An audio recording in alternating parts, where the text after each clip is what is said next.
I'm here today with Dan Fazio of Roots of Wellness.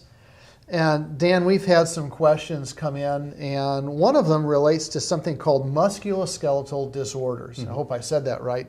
Sure. But what was asked about is that they said musculoskeletal disorders account for the greatest losses in productivity for our modern workforce. Is this true? And so I guess that's the question. Is it true? And how does that work? What's that all about? Sure. This must be a human resources manager who's writing in here. That's got to be the question. Yes, in fact, if we lump together the injuries that have to do with repetitive motions, okay, that's in fact what's likely being referred to here. So, is carpal tunnel an example? That is the best known example, okay. Carpal tunnel, and we tend to find there are other musculoskeletal disorders, even some low back pain syndromes that are lumped in this same category. But let's take carpal tunnel for instance. Okay.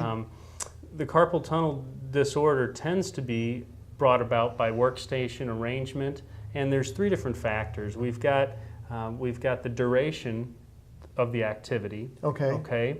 The load that the activity actually puts on the musculoskeletal system, and lastly, how many repetitions are expected. So we've got an actual duration and repetition component, which are separate, and then the load that's being expected. So it can be a very simple, what would seem like an innocuous insult to the body, but if done repetitively, it can in fact become problematic. Yeah, and especially without any pause in the activity. You said it correctly. Our body is designed to have functional capabilities in certain vectors of motion, and even within a motion that it's entirely designed for, if it's done without rest, that will create an inflammatory state, which is problematic. Okay. Or you can take a situation where the body, the joints in the hands and wrists, for instance, are put into positions that they're not really designed to perform in, and that will also insult the system.